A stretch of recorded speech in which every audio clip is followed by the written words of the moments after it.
who is from Jülich Research Center and Düsseldorf University, and which will be about microstructural cortical parcellation and connectivity. Caspers, and it's my pleasure to tell you a little bit more about microstructural cortical parcellation and connectivity within this educational course on brain parcellations and functional territories. If we talk about brain atlases, we basically have one general goal. We want to parcellate the brain based on its organizational principles, but there are different perspectives on it. You can parcellate the brain just based on its macroarchitecture, for example, based on the definition of the large gyri, as done here, or on the basis of the gyri and the sulci. You can also use functional information to parcellate the brain, as you see here in the middle, based on, for example, resting state functional imaging data or task-based functional imaging data. And finally, you can use multimodal information to parcellate the brain, as done here on the right by Glasser et al. In 2016, where they use different types of imaging features to define the brain parcels. Or last but not least, just to show it, you can also use a completely different information that is just the parcellation based on size of the resulting parcels without any functionally meaningful anatomical information in it. All of them somehow show you different sides of the brain and its building blocks, its functional, structural, and architectural features. The question is, which one helps you the most to further understand how the different types of information within the brain and how the different building blocks work together on understanding how our brain works in the end. And I would like to show you examples on why maybe the microarchitectural perspective could be helpful in that respect. When we talk about microarchitectural atlases, as an example of that, you probably all know the most famous one of those, which is the parcellation of Corbinia and Brodmann from 1909, so more than 100 years ago, which you see here on the left, where he parcellated the brain based on the so-called microarchitecture, meaning the distribution of neurons all over the cortex. And I will show you how that looks like in the next slide. But to make things complete, Brodmann was not the only one to use such a parcellation approach, but also colleagues a little bit later, von Economo and Koskinas in 1925, did a similar approach, also defined brain parcels based on the microarchitecture. They identified mainly similar regions overall, but they further subdivided these larger brain regions, as you see here, for example, in the inferior parietal cortex, two major large regions, this one in the front and this one in the back, and you see with the letters in there some further subdivisions. And last but not least, a totally different perspective onto the parcellation based on microarchitecture is this map from the mid-20th century from Bailey and von Bonin, where you do not see any particular parcels, but you do see something like shifts or gradients of architecture. And what that means, I will show you in a few minutes.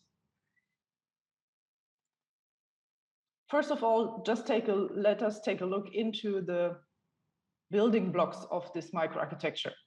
You do see here a depiction of the neocortex of a human brain, a post-mortem human brain. So this is a microscopic image, and all of these different black dots represent neurons.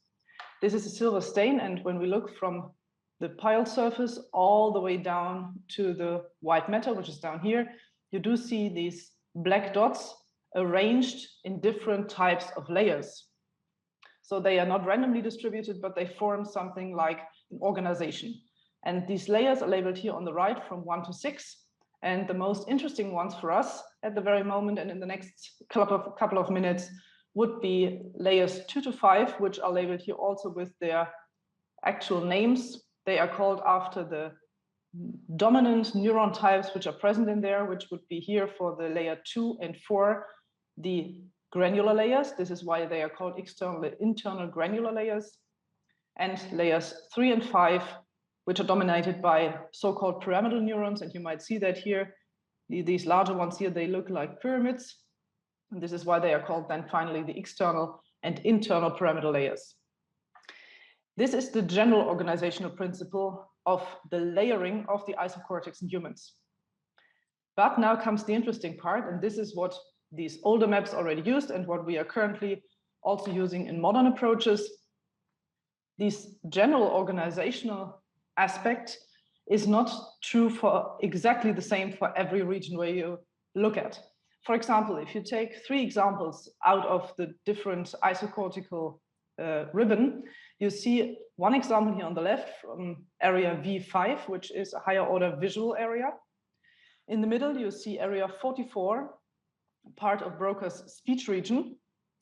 And on the right, you see area 4, which is an example of the primary motor cortex.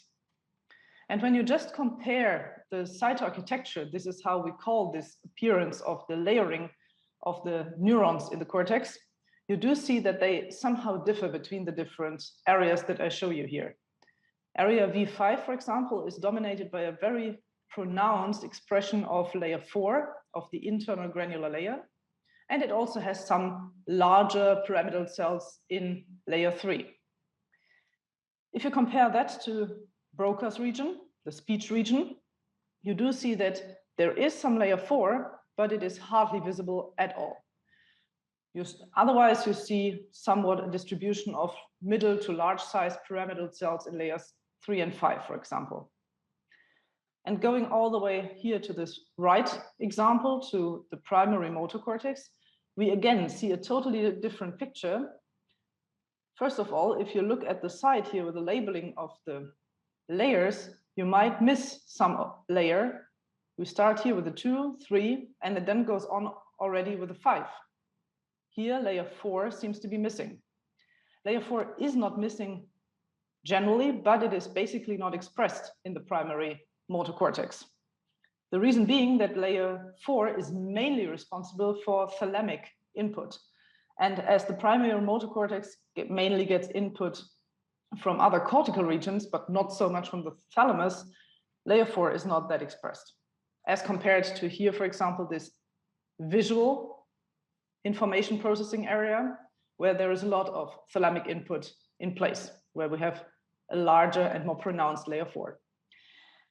As compared to that, you see here another prominent example of what can happen, for example, in the primary motor cortex, very pronounced and very large pyramidal cells in the internal pyramidal layer, layer 5, which is a hallmark actually of this primary motor cortex, with large axons which can reach all the way down through the brainstem to the spinal cord to control our movements. And these different types of cortical arrangements are called via their granularity, mainly in this particular case. I will show you in the next slide that there are also other organizational principles. Here we talk about the granular areas with large and pronounced layer 4, a dysgranular area like Broca's region with a more slightly pronounced but not really well visible layer 4. And then we have this agranular region, area 4 of primary motor cortex, where you have basically no layer 4.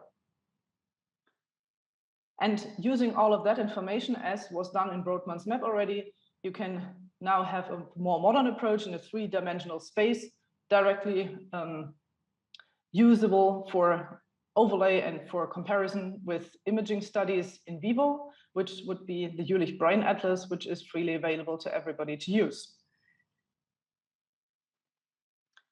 What does that have to do with large-scale connectivity information? The argument would have been that maybe microstructural definitions of brain areas might be helpful to further disentangle specific connectivity patterns. And to just show you here one example of the inferior parietal cortex, this is on the left here, the definition of the inferior parietal lobule based on Brodmann's map. In the anterior part, on the supramarginal gyrus, you do see his area 40. And here the posterior part, on the angular gyrus, you do see here his layer area 39. If you look further into the different subdivisions and the different cytoarchitectonic patterns within this inferior parietal lobule, you can even further distinguish several areas, actually, not 2, but several more. In total, there were 7 different areas. And I will just show you examples here of those who are clearly visible on the outside of the brain surface, starting here at the very front, all the way down to the back in these different labeling colors. And you do see here, hopefully, that there is some differences in terms of the site architectonic patterns, the size, the density, as well as the distribution of the neurons across the different layers. And if you use these definitions, you can extract the tractography information using diffusion imaging data and try to identify those tracts and thus the structural connectivity of these brain regions to other cortical areas. And to just show you the most prominent differences, starting in the very anterior part, area PFT, of the middle part, PF, all the way to the back to area PGP. And you can quantify that based on some connection strength. And you do see here then in the end, in these polar plots, which define on its outside all the other cortical regions from temporal over occipital cortex, parietal cortex, insular, primary and secondary somatosensory cortex to frontal cortex.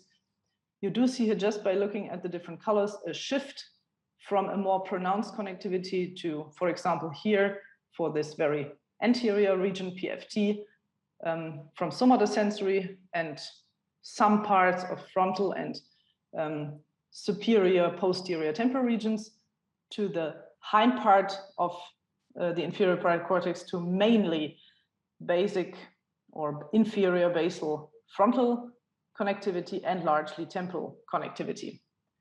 Thus, you do see these differences when you define the brain areas based on the microarchitecture. To make things even more complex, you can also try to map and model these different types of connections which are in place all over the cortex, not only in the parietal cortex, this was just the example, as was done here in a more informatics-based approach. You do see here all the cortical areas on this outside circle. And in the middle, you do see the connections between these different regions, and mainly distributed through the supragranular within the granular and then the infragranular layer. Supragranular means everything above layer 4 and infragranular below layer 4. And you do see here on the left side, first of all, the intralaminar connections, meaning those which stay within one particular layer, in this case, the supragranular layers, which are very highly interconnected across all the different brain regions.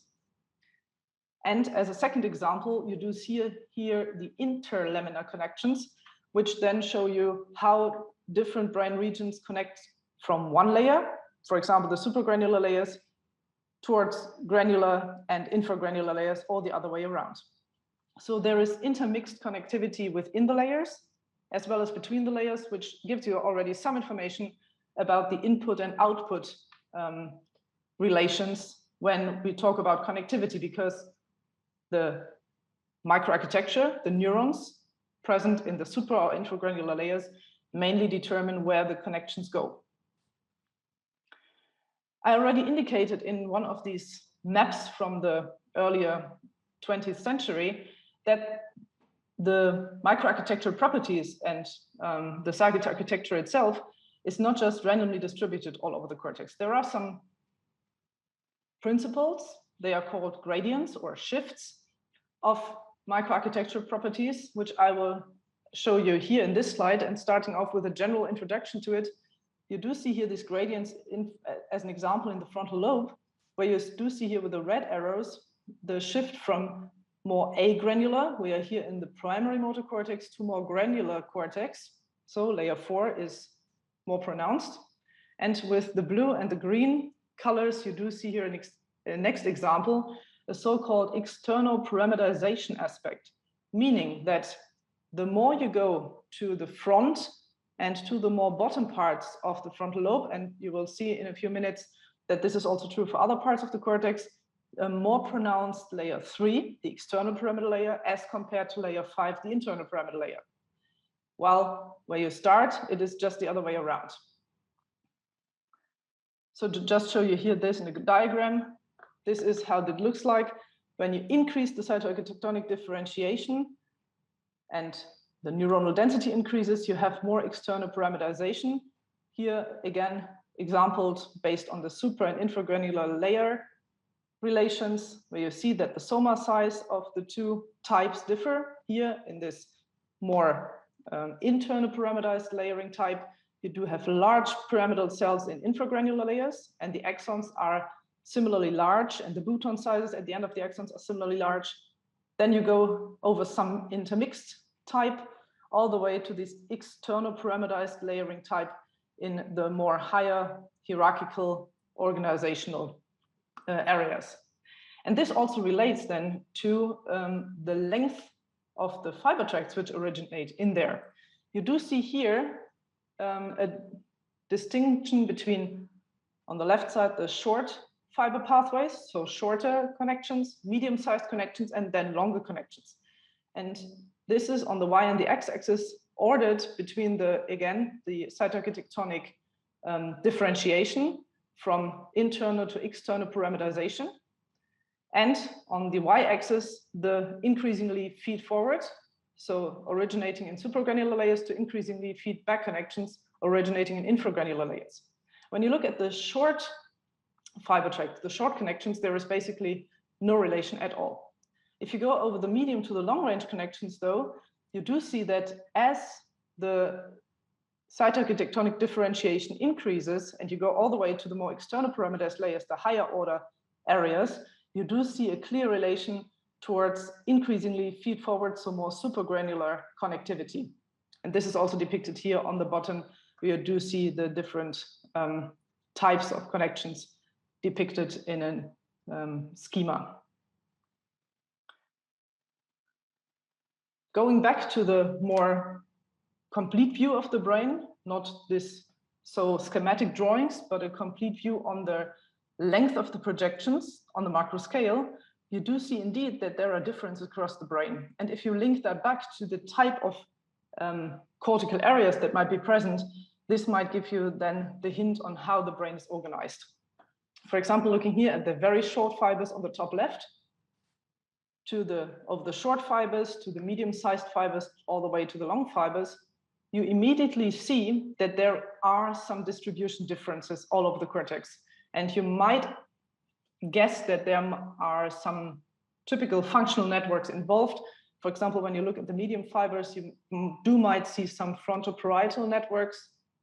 And if you look at the long fibers, you might see something like the default mode network, consisting of the posterior part of the cingulate cortex, as well as the precuneus, together with the more anterior parts of the temporal lobe, for example. And you can then use this information to characterize actually these different functional networks and compare the distribution of the fiber lengths within these networks. And you do see here that, for example, in the primary visual network, you have mainly short range connections, not so many middle range, and then a medium type of long range connections. While if you go to the higher order networks, for example, the default mode or one of the frontoparietal networks, you do see here a dominance of middle to long range connections in these networks. And this might be due to the microarchitectural arrangements that I showed you in the previous slides. Interestingly, you can now further integrate all of that information to a more complex view on how our brain is organized. And Casey Pacola and colleagues constructed such a thing called a wiring space. They used information in the brain based on the microarchitecture, as well as on the connectivity. In this case, the tract strength, so a connection based on diffusion imaging data from region A to region B, the geodesic distance between two brain regions just along the cortex, and the microstructure profile covariance between two brain regions. So how similar are they in their microarchitecture? And if you integrate all of that into a complex modeling approach and use some feature reduction techniques, you end up with diffusion map embedding, how this is called, and you can extract major eigenvectors which explain most of the variance seen in this type of information that you put in. And one of the eigenvectors largely resembles, interestingly, the anterior to posterior shift that I was just showing you in the previous slides. So the shift of granularity mainly and of external parameterization, for example, and one is showing a shift away from the primary sensory regions towards higher order regions. And if you use these two major eigenvectors, which explain the variability which is present in these features, you end up with a so-called wiring space. And projecting that wiring space back to the surface then shows you this aggregated information of all of this feature space that was put into the model. And this external parameterization explicitly is shown here, that the more the site architecture is similar across regions, the more the less wiring distance you have. So they are closer together in space, the more similar they are. And just to map this external parameterization aspect onto the different spots in the wiring space, you do see here depicted on the brain surface as well as in the wiring space that there are mainly external parameterized areas which are most pronounced in terms of their external parameterization in the bottom part, so in the temporal lobe basically, and partially in the parietal and most frontal parts of the frontal lobe. So as I told you, there is this shift away from the midline region towards the more peripheral parts of the cortex. And if you use this information, you can further feed into the model other information types, which are also relevant when you look at the microarchitecture, which in this case here is within this wiring space, an explanation of how the axes are constructed. And you see here information coming in via the microglia, for example, the astrocytes, the excitatory and inhibitory neuron types, or the oligodendrocytes. All of them are here on different axes within this wiring space and thus explain different angles and different parts of how this space is actually spent in the end. So you see, if you go to a more complex modeling approach, you can integrate all of these different types of microarchitecture and connectivity information for a more holistic and complete view of how our brain is organized. And finally, I would like to show you how all of that can be integrated even further if you would like to go towards such modeling approaches. You can, for example, use a multilevel multimodal atlas to get all this information into one common reference space. And one of these endeavors is undergone by the EBRAINS infrastructure from the Human Brain Project, where you can have the brain atlas, as you probably know it from whatever kind of parcellation you use. In this case, the Jülich brain parcellation as a microstructural definition of brain regions. And you can then extract information from one of these areas, whatever you like and whatever you need. You get, for example, information about the layering, and you can extract those layer definitions and the definitions of the neurons which are in there. You can have overlaid to it information about the functional units which are relevant from task-based functional MRI. And you can also extract different surfaces if you use a surface-based as compared to a volume-based approach. You can furthermore integrate other types of information. As I was showing you in the previous slide, we also need information about the different cell types, but also about receptor density measurements, as for example, shown here for the different neurotransmitter receptors for this particular area. Or you can extract information about the connectivity from large cohort studies. And if you do all that, you can then finally go towards more refined simulation approaches for understanding our brain. Idea behind being that if you are able to simulate parts of the brain, at least partially, you can probably better understand what's going on in there and make use of it for individualized concepts of brain modeling to benefit, in the end, hopefully patients as well. And if you do so, you can use a brain model, which is depicted here, which is basically a graph of nodes and edges. And the nodes need to be particularly defined. And you can use here, first of all, a brain parcellation, whatever you like. You use the connectivity information, for example, from diffusion imaging. But now comes the interesting part. You can refine the definition of the parcels of the nodes via including more and more information about how this regional architecture looks like. What is the cell distribution? What is the gene, the genetic encodings? What are the different receptor types included in there? And if you do so, you are finally able to refine this local model of one brain region by not just having everywhere the same model for every brain region, but you have different steepnesses of the curve, different slopes of the curve, individualized for each node to demonstrate that there are individual differences between the brain regions, and then finally in the connectivity. And that will enable you to simulate the effects of brain networks more realistically in the end. And just to show you one example where this partially was already used within the Human Brain Project, if you use such a modeling framework, as shown on the left, you can do that via the virtual brain and use all the information from the EBRAINS platform. You can extract something within the brain which is called an optimal network coupling point. And this optimal network coupling point is something like an optimal tuning point of the whole system, every system, but also the brain. And the idea would be that every brain has this optimal working point, and we can extract that out of the modeling approach to study differences across individuals, and in our particular case, over the aging process. So we fed in a lot of information. We constructed our model based on structural information alone, and then we got some functional connectivity dynamics out of it. A simulated functional connectivity dynamics matrix, and we could compare that back to our cohort-based empirical functional connectivity. And then extract this optimal network coupling point for the simulated and for the empirical version and compare what happened to it. And you can just see that here, that if you do so and you have a refined model of a brain, you can indeed show that this optimal network coupling point somehow shifts from younger, mid or 50s, towards older aged brains, 75 to 80 years of age.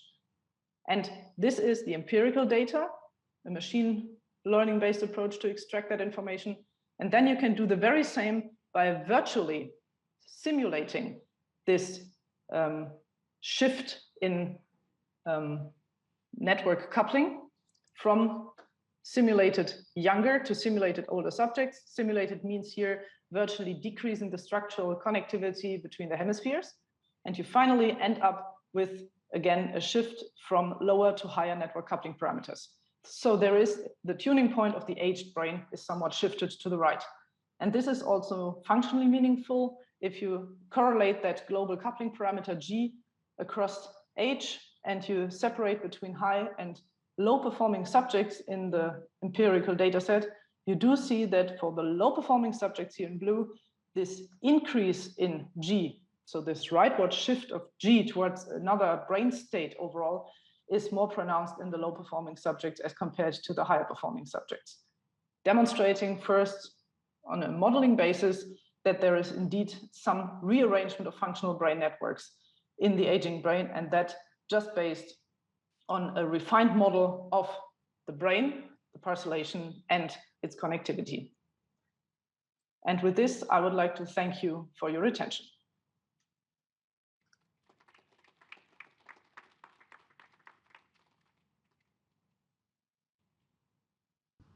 All right, so I think we will go for questions, because I don't feel able to answer a question on Svenja's talks, which is very specific on microstructure, and also here the virtual brain.